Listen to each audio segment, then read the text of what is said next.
huge thanks to Intel for letting us come down and film the new Devil's Canyon CPUs a month before public launch. It was a great day and all possible thanks to Intel. Check out the Amazon link for any of the products we talk about in this video in the description down below.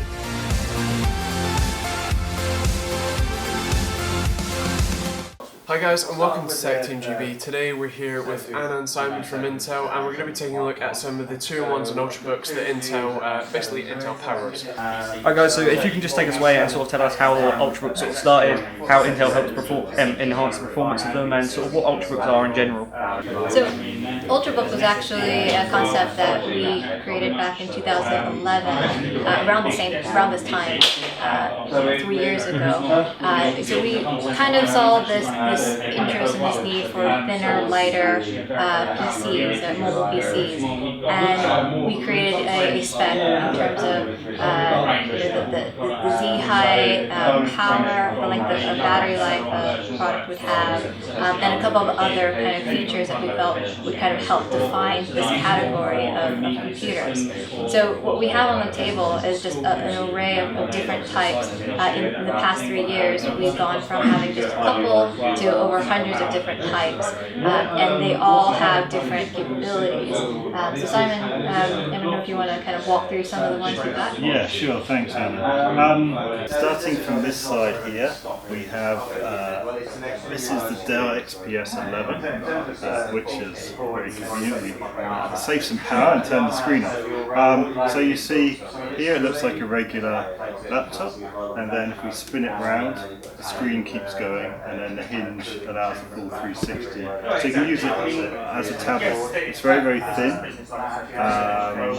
it's light, and so you get the full sort of performance of a mobile PC, but in a much smaller, thinner form factor. There's an example of how you might use it if you're in, say, on the train or on a plane where you've got limited space, and you can just put the screen at the front of the area.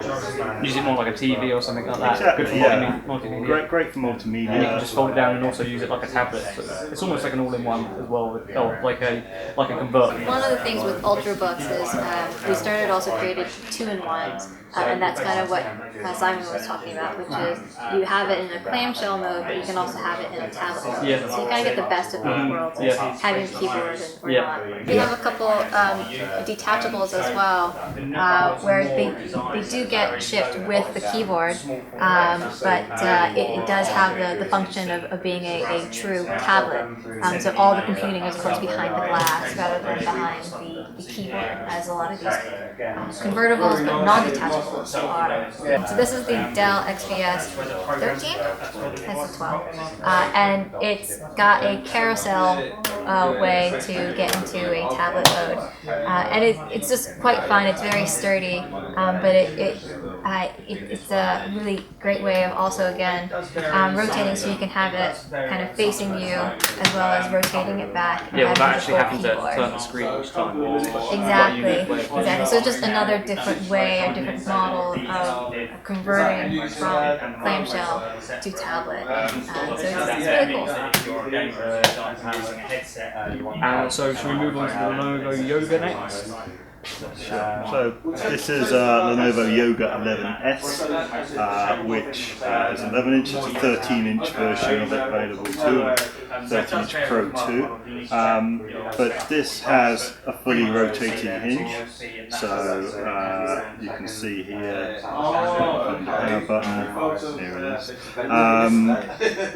That again, currently, because there's a keyboard underneath, it's disabled, and when you move the screen around, then the keyboard and mouse are activated, and the system is aware of which mode it is, and will change the orientation of the screen depending on how you tilt it.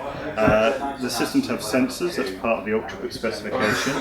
So much like you would have in a smartphone or your tablet device, these devices give you that same level of experience in terms of understanding, which way up they are. Even some of them have GPSs and other things you'd expect to find. So I hear that Sony one there is actually your personal work laptop. So what's it like to actually have and use an Ultrabook in a sort of day-to-day use, such as the Sony there?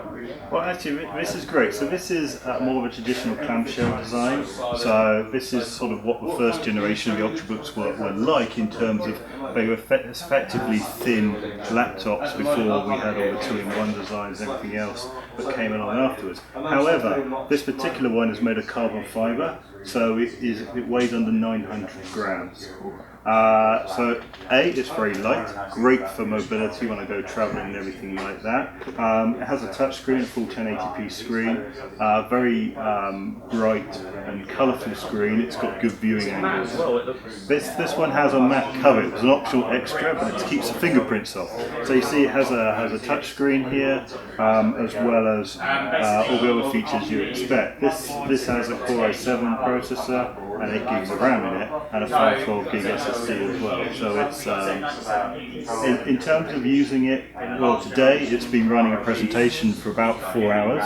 I didn't bother charging it for the last 2 days, and it's still running now, and will continue to run for probably a couple of hours. It was about 20% battery life last time I checked. So battery life is excellent on these, and this is really something that Intel's brought to these devices with our latest processor technology. That's something I wanted to highlight, which is the ones that we've talked about are our 4th generation Intel Core family. So this was an i5. These are i7s. I don't actually know that one is, but this one's an i5. Right. So you're gonna get a lot of different performances when you go up the line of core processors. When you start with i3, when you go up to an i5, you're going to get turbo boost, and that's a really great way of getting extra performance when you need it. So the 4th generation Core products, which are part of the Ultrabook specification, were really designed and optimized for these type of devices. So much so that the end user experience is fantastic. And what I mean by that, well, in terms of compute performance as well as graphics performance, is unparalleled in these designs in terms of how small they are, but also how light they are, how long the battery life is, as well as what they're capable of doing. Not only do you have the traditional sort of clamshell units, but you also have all these great functions in terms of the two-in-one and convertible form factors, as well as detachables and tablet type designs. Now, of course, with these great laptops and Ultrabook convertibles and things like that, you need to have software that goes with the amazing sort of designs and the amazing Ultrabook standards.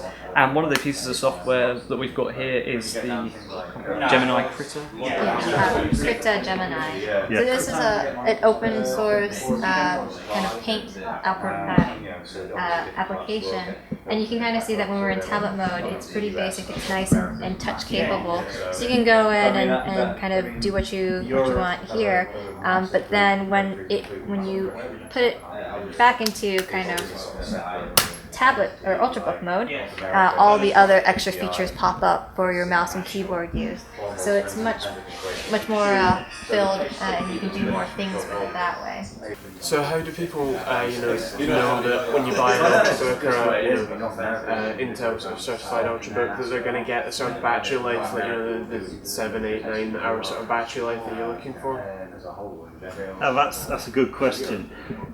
One of the things that Intel does is works with the manufacturer. Ultrabook isn't just a brand, okay? It's a promise. And so when you see an Ultrabook sticker on a system, expect it to last a certain amount of time in terms of a battery life.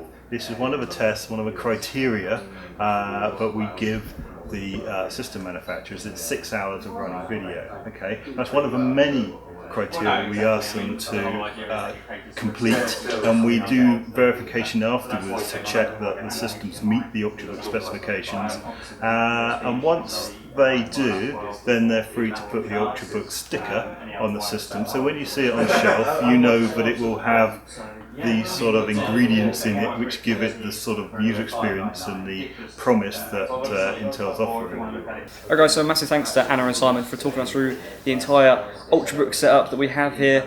One of the key points that I want to pick out is the fact that Ultrabooks have a standard that Intel, makes the manufacturers meet, and that just sort of guarantees you that you're going to get a great laptop user experience and just a great experience in general.